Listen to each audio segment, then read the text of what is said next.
Bonjour à tous et bienvenue pour ce deuxième talk dédié à l'intelligence embarquée dans l'automobile. Merci à Marie d'avoir assuré le talk la semaine dernière avec Guillaume Parvé de chez Hyundai Motor Group.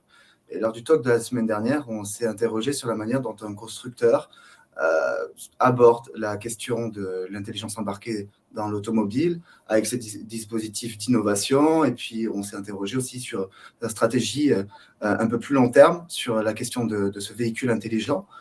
Et aujourd'hui, voilà, on a la chance de pouvoir travailler ce sujet du véhicule connecté avec un grand du numérique. Et aujourd'hui, on va voir comment Google se positionne en fait sur l'industrie et le marché automobile. Et pour ça, j'ai le plaisir d'accueillir Bertrand Girard, en charge des partenariats constructeurs chez Google. Bonjour Bertrand.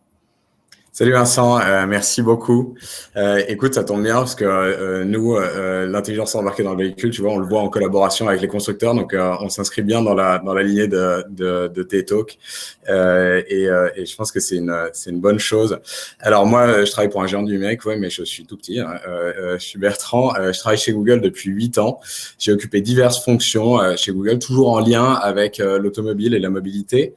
Et depuis 2 ans, je m'occupe, comme tu l'as dit, des partenariats stratégiques avec les constructeurs automobiles. Alors concrètement, qu'est-ce que ça veut dire ? Ça veut dire, avec les constructeurs, tu vois, identifier des projets de collaboration innovants et puis les mettre en œuvre, tu vois. Et pour les mettre en œuvre, il faut assurer la meilleure collaboration possible entre toutes les entités de Google. Et tu vois, on est une grande entreprise, on a beaucoup d'entités.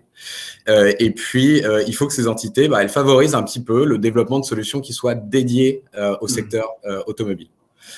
Alors Google, on n'est pas une société automobile, hein, tu vois, on est une société jeune, hein, on a 23 ans cette année.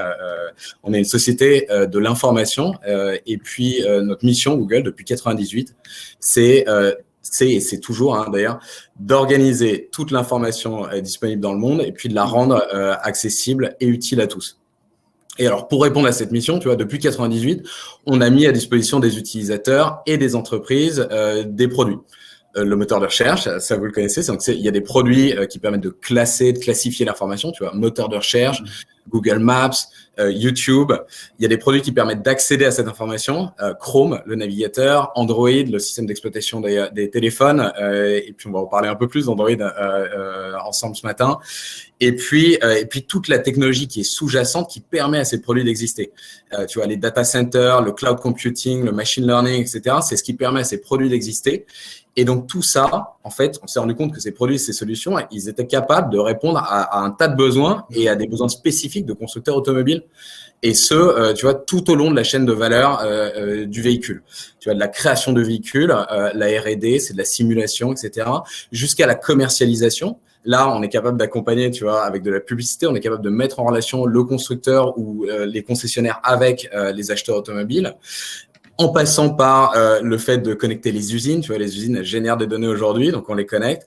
Et puis, ce qui nous intéresse plus particulièrement aujourd'hui, la connectivité et l'intelligence qui est embarquée dans les véhicules. Et ça, au travers d'Android, au travers de Edge Computing, etc. Et on va en discuter un peu plus longuement là. Ouais, complètement. Merci d'être de rentrer directement en fait dans le vif du sujet. En effet, voilà, ça va être très riche de voir comment Google vous positionnez sur ce marché, puisque en effet vous développez des technologies qui sont transverses. Voilà, puisque vous organisez l'information et puis le marché de l'automobile au global, de la production à la distribution devient de plus en plus connecté à l'utilisation. Je vous invite tous voilà, à vous présenter dans la section de chat dédiée et surtout à poser les questions. On aura un temps à la fin de cet échange pour prendre quelques questions. Bertrand, c'est vrai qu'on va parler d'Android aujourd'hui. Voilà, vous avez deux produits assez phares en fait qui sont visibles par l'utilisateur. Donc du coup, ma première question, c'est comment Android Auto et Android Automotive peuvent-ils améliorer l'expérience conducteur ? Je sais que l'expérience conducteur, l'expérience utilisateur, c'est quelque chose qui est très important chez vous.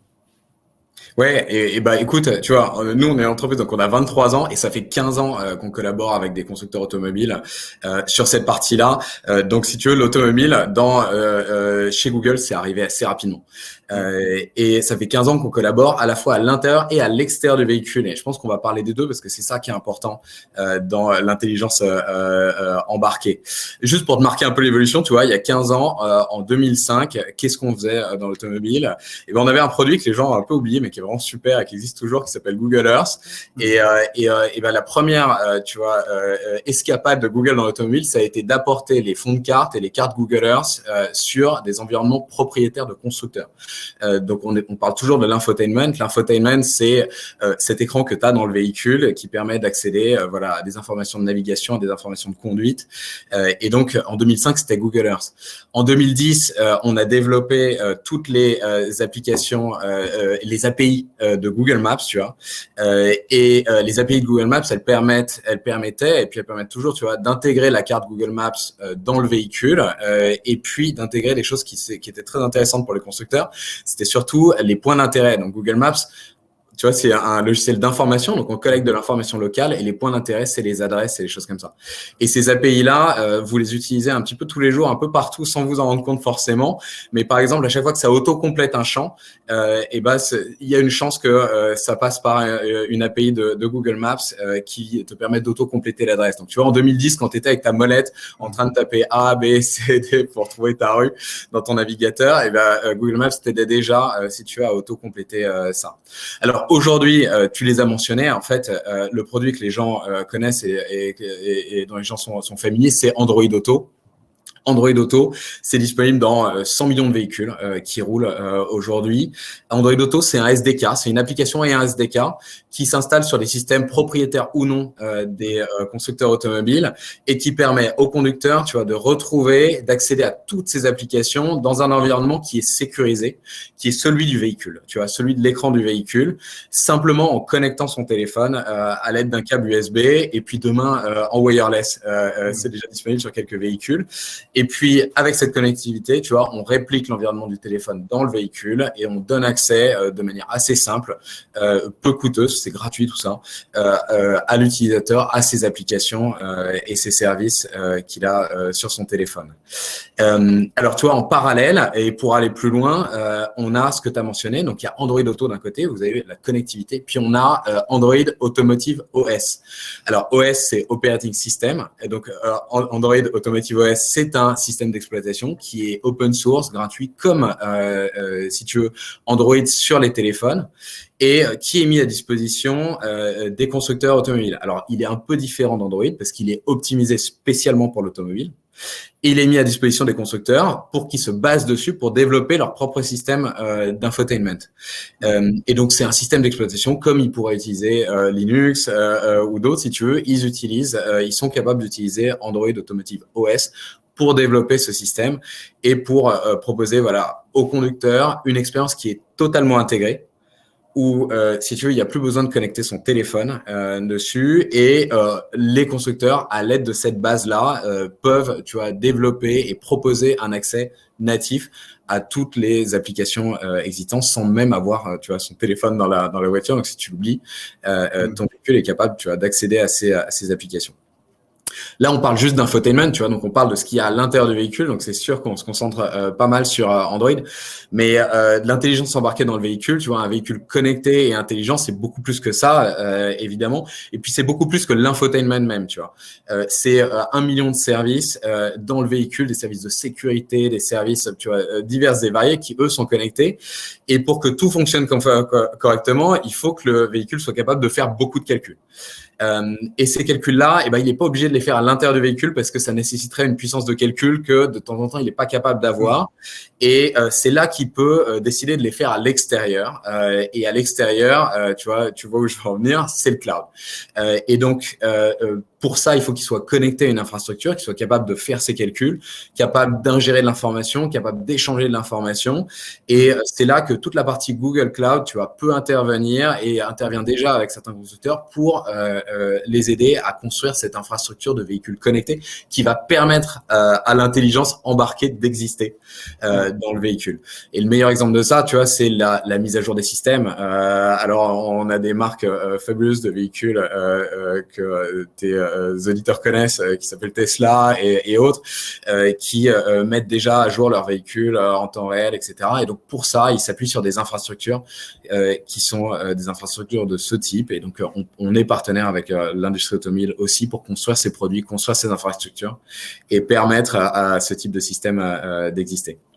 Ok. C'est vrai que tu as déjà commencé à aborder voilà, la typologie de partenariat que voilà, Google a développé avec les constructeurs. On a bien vu côté utilisateur, conducteur, ce qui est possible de faire, mais voilà, au-delà de, en fait, la mise à disposition d'infrastructures cloud, voilà, est-ce qu'il y a d'autres types de partenariats que tu pourrais citer avec les constructeurs? Ouais, bah alors, tu vois, j'ai donné de manière générale, mais je vais te donner un peu des exemples particuliers. Écoute, un exemple qui est très récent et un qu'on adore, on en est hyper fiers et on est hyper fiers pour Renault, c'est le lancement de leur dernier véhicule, si tu veux, la Renault Mégane E-Tech électrique, qui a été lancée au salon de Munich, l'IAA. Donc c'est le segment C hein, électrique de Renault, c'est ce qui préfigure la prochaine génération de véhicules Renault. Il intègre un système d'infotainment. Donc là, on parle d'infotainment qui s'appelle Open Air Link, qui est un système qui a été développé par Renault, complètement par Renault. C'est un système Renault avec un look and feel Renault, avec des applications Renault, mais qui lui est basé sur Android Automotive OS.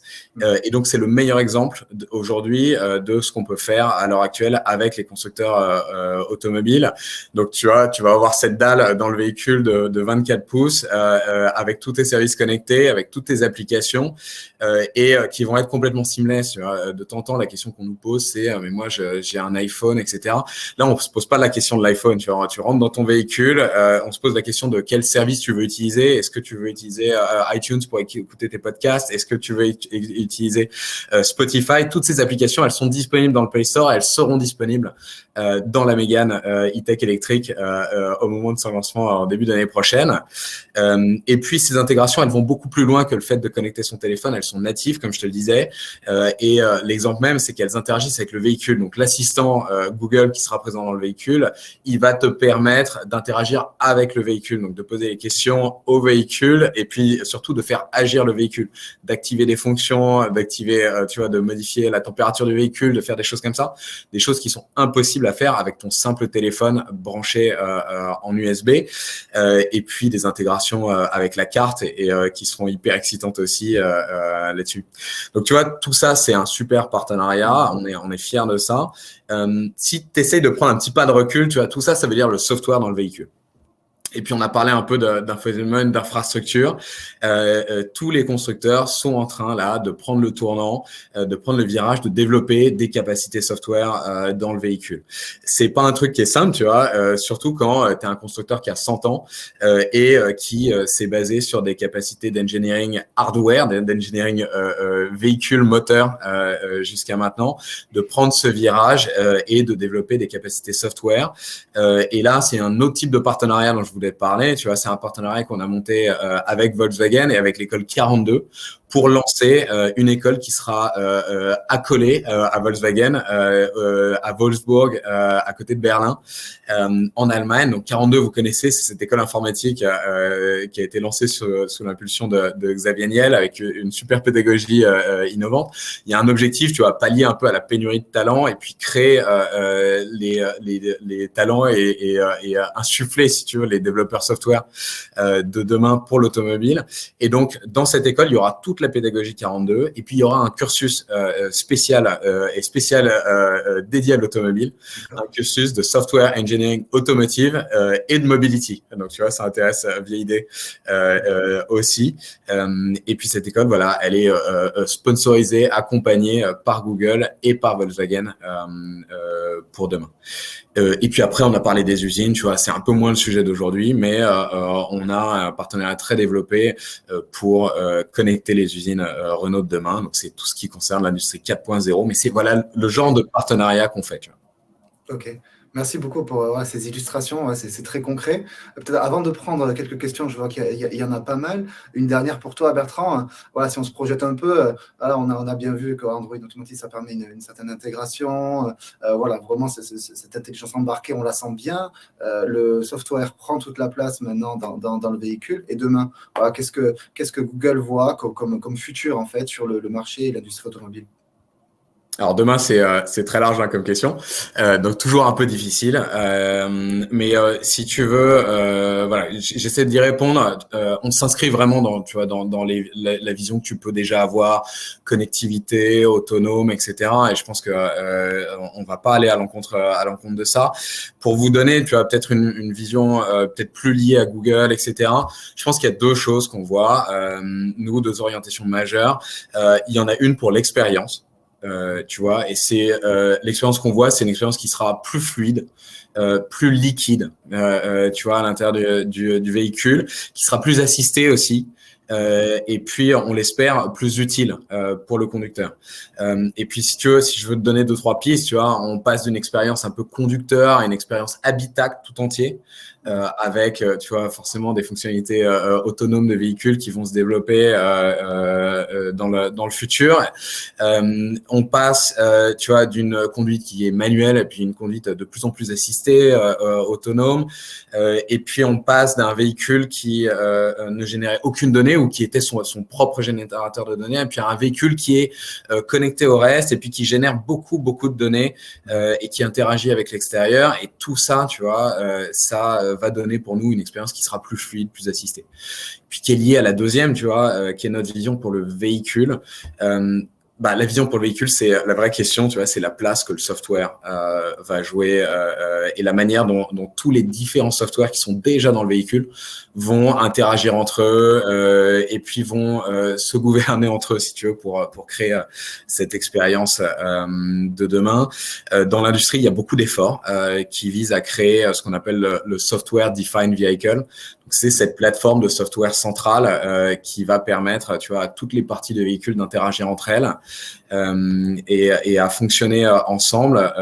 Et chez Google, voilà, on a envie d'être le partenaire de l'industrie à tous ces niveaux pour développer voilà des solutions qui soient utiles, qui améliorent la fluidité de l'expérience utilisateur et puis qui apportent un peu nos compétences software à cette industrie qui essaye de se développer là-dessus et à nos partenaires. Voilà.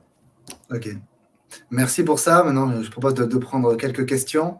Stéphane, de chez Total, s'interroge, est-ce que Waze est considéré comme un produit d'intelligence embarquée Google? C'est assez intéressant. Comment est-ce que vous positionnez Waze?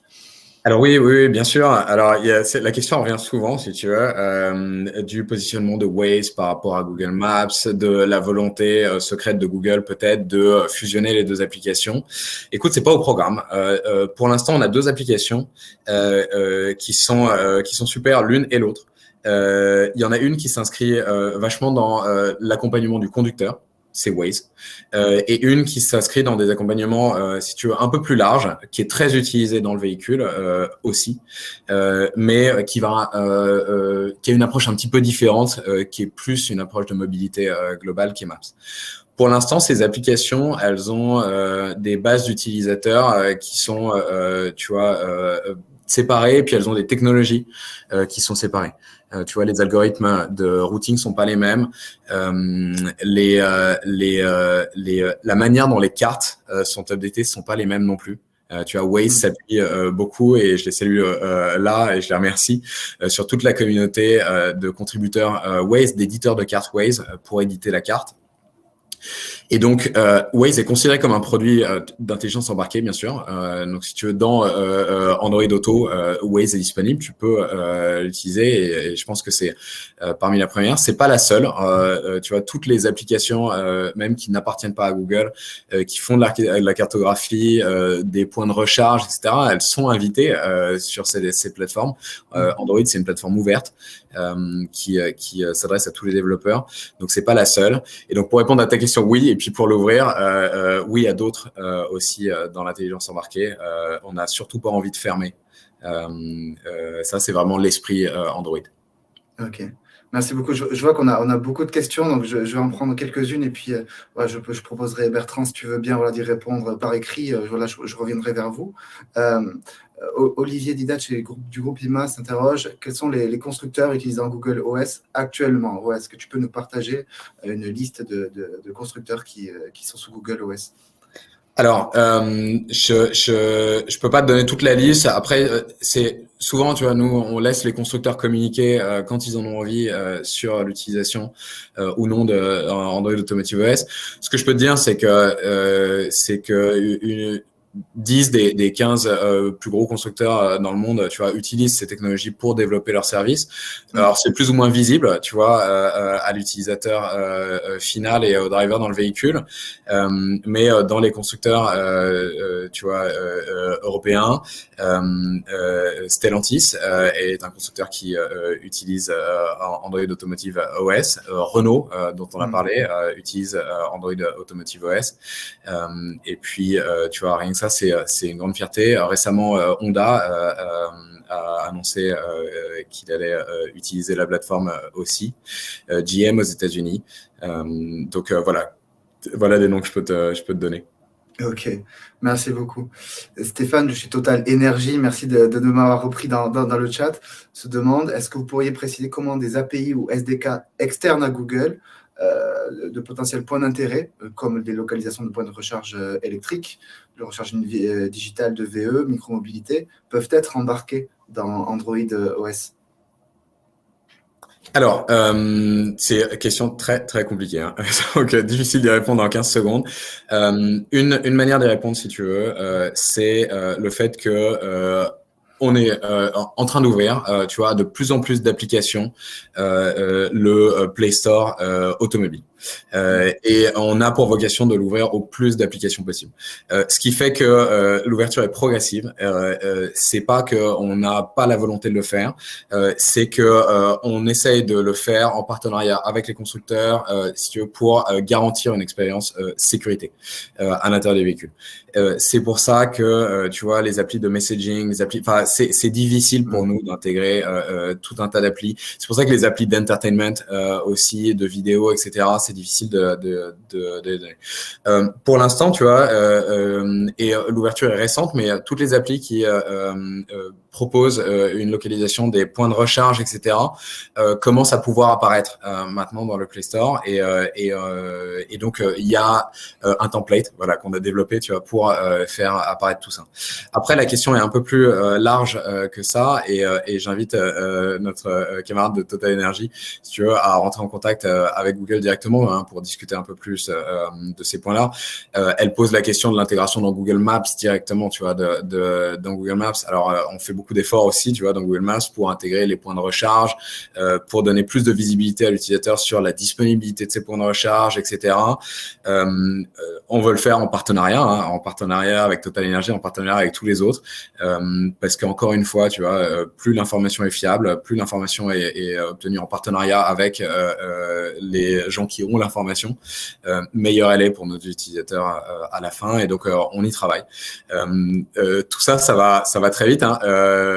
On est une entreprise comme les autres, donc tu vois, on a des roadmaps, on a des ressources limitées pour développer tu sais, pour travailler à tous ces développements. Et donc, de temps en temps, c'est ce qui peut expliquer aussi que peut-être il y a une chose qui sort et pas tout le reste. Mais voilà, on y travaille avec toute la bonne volonté qu'on peut, et puis avec tous les efforts d'ingénierie qu'on peut mettre à disposition. Entendu. Ok, merci pour ça. Je prends une dernière question, mais pour les autres, voilà, ne vous inquiétez pas, je transmettrai à Bertrand, et peut-être voilà, il pourra prendre un petit moment pour y répondre. Une dernière question. Stéphane Lecomte de IMA se demande comment est-ce que Google s'inscrit dans le diagnostic avancé prédictif. C'est excellente question aussi. Alors, si tu veux, jusqu'à maintenant, c'est les constructeurs et les partenaires qui s'inscrivent dans le diagnostic avancé. Nous, Google, on veut être un enabler de ça. Donc, on veut mettre à disposition des technologies qui permettent de réaliser ces diagnostics avancés. Ces technologies, tu vois, c'est des technologies, comme je te le disais, de collecte d'informations, de processing d'informations, etc. Mais pour l'instant, on n'a pas vocation à faire nous-mêmes du diagnostic avancé, tu vois, c'est un métier. Et c'est pas le nôtre. Mais par contre, nous, on sait ingérer des grandes quantités de données, on sait les interpréter, on sait faire de l'intelligence artificielle dessus, et donc on est prêt à mettre à disposition, tu vois, toutes ces technologies au travers de Google Cloud aux acteurs qui veulent bien les utiliser pour réaliser ces technologies de diagnostic avancé. Ok, Merci Bertrand, merci beaucoup pour cet échange, c'était vraiment très riche. Et merci à tous d'avoir suivi ce talk voilà, dans une série dédiée à l'intelligence embarquée dans le véhicule qui prendra fin la semaine prochaine, même jour, même heure, avec Tronity. J'aurai le plaisir de discuter avec Thorsten Borg, qui travaille dans cette startup qui permet en fait du conducteur de récupérer toutes les données de son véhicule et de les partager à des tiers. Voilà, ça va être vraiment intéressant d'obtenir ces vues en fait sur le développement de la donnée et de la capacité des utilisateurs à la valoriser. Merci encore Bertrand, merci à tous d'avoir suivi ce talk. Je vous souhaite une excellente journée et puis je vous dis à la semaine prochaine. Au revoir. Merci Vincent, merci à tous.